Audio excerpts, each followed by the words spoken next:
तलवारबाज बहू। बचपन का शौक समझ निक्की के घर वाले उसका एडमिशन फेंसिंग कोचिंग में करा तो देते हैं, पर कुछ सालों बाद वही शौक जब उसका जुनून और सपना बन जाता है तो सब उसके खिलाफ हो जाते हैं। और लड़की के हाथ में तलवार दो ना, अब मैडम तलवारबाज बनना चाहती है। बच्ची का शौक समझ दाखिला करवा दिया, क्या पता था ये सब देखना पड़ेगा। अरे बहुत हो गई तलवारबाजी, आज से तू सिर्फ रसोई और बेलन देखेगी। पर मम्मी पापा, फेंसिंग भी फुटबॉल और क्रिकेट की तरह एक स्पोर्ट है। थोड़ी और प्रैक्टिस के बाद मुझे स्टेट, फिर नेशनल और फिर इंटरनेशनल खेलने का मौका भी मिल सकता है। निक्की की बात से भड़के हुए घर वाले आगे कुछ सुने या समझे बिना उसके घर में रहने का ऐलान कर देते हैं, जिसके कुछ हफ्तों बाद निक्की की आयुष के साथ शादी हो जाती है। ससुराल पहुंचने के कुछ दिनों बाद बहुत हिम्मत के साथ निक्की फिर वही फरियाद लिए इस बार अपनी सास के पास जाती है। मम्मी जी, क्या मैं कोचिंग दोबारा शुरू कर सकती हूँ? कैसे कोचिंग? तेरे मम्मी पापा ने तो हमें किसी कोचिंग या पढ़ाई के बारे में नहीं बताया। वो पढ़ाई नहीं, फेंसिंग की कोचिंग है। अरे देख, अपने अंग्रेजी के बड़े बड़े शब्द ना मुझसे ना बोला कर, सीधे सीधे बता कि ये फेंसिंग है क्या। मम्मी पापा के साथ अपने एक्सपीरियंस के बाद निक्की कोई रिस्क ना लेते हुए सास से झूठ बोल मंजूरी ले लेती है और इसी के साथ निक्की के सपनों की दुनिया शुरू हो जाती है, जिसमें अब वो सुबह उठ जल्दी जल्दी घर का सारा काम खत्म करके ज्यादा से ज्यादा समय अपनी फेंसिंग प्रैक्टिस में बिताने लगती है। इसी तरह महीने बीत जाते हैं।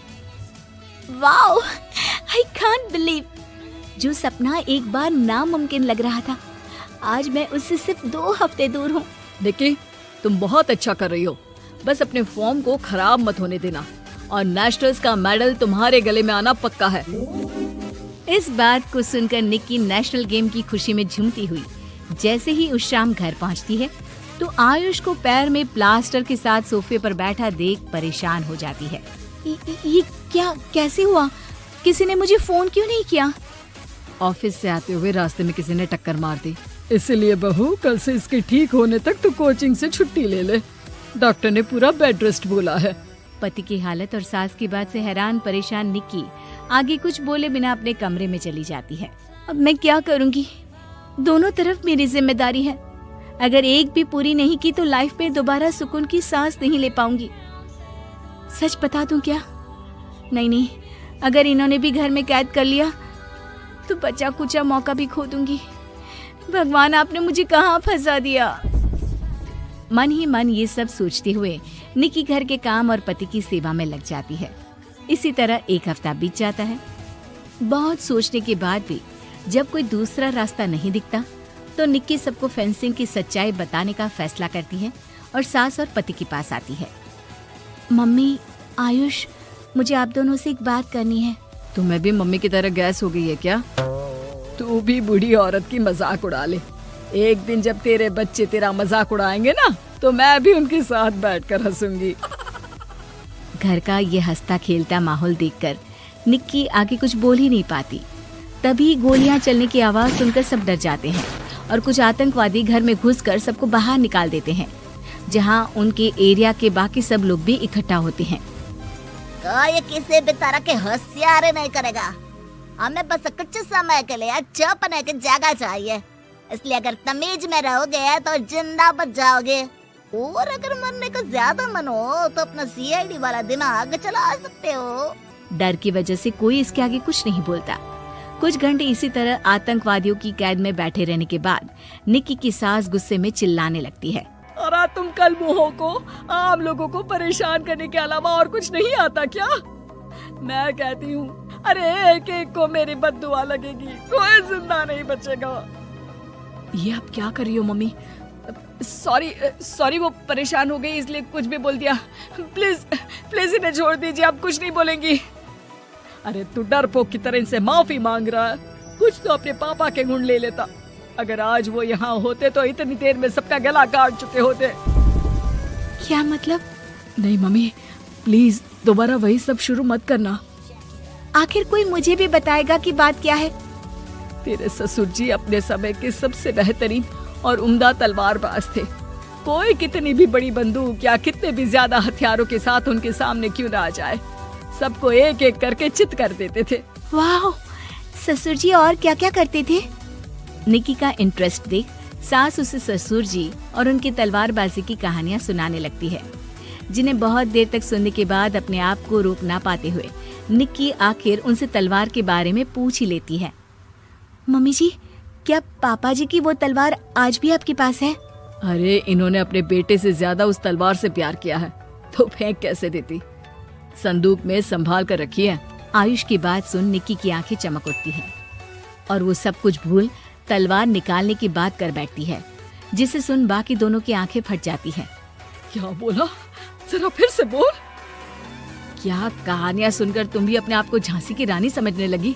यही समझ लो कि तुमने झांसी की रानी के साथ ही शादी की है। ओ मोहतरमा, जरा सपनों की दुनिया से बाहर निकल आओ और शांति से बैठ जाओ, आई बड़ी झांसी की रानी बनेगी।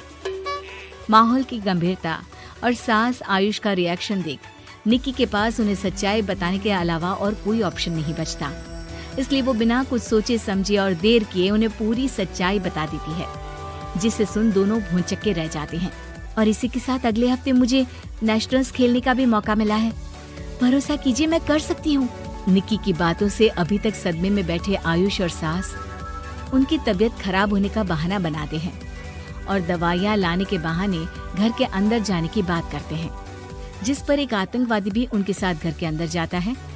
निक्की दवाइयाँ लेने के बाद बाथरूम का बहाना बनाकर सास के कमरे में पहुंच जाती है।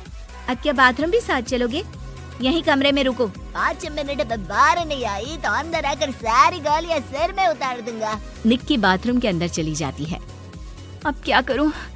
तलवार कैसे निकालूं? मुझे किसी भी तरह इससे छुटकारा पाना होगा। सोच निक्की, जल्दी कुछ सोच।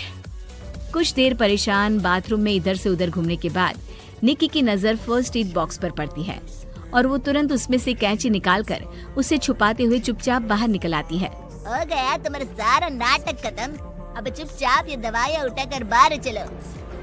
ऐसा बोलकर जैसे ही आतंकवादी मुड़ता है, निक्की तुरंत उसकी गर्दन पर कैंची से वार कर देती है और उसकी बंदूक हाथ में लिए संदूक से तलवार निकालने लगती है, जिसकी कुछ देर बाद वो घर के पीछे वाली खिड़की से बाहर निकलकर छुपकर एक एक करके सब आतंकवादियों पर वार करके उन्हें घायल कर देती है।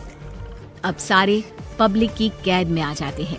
ये सब देखकर आयुष और सास के साथ सारे लोग दंग रह जाते हैं। सास का सर गर्व से ऊंचा हो जाता है। मेरी बहू सिर्फ नेशनल्स नहीं, इंटरनेशनल भी खेलेगी। हाँ।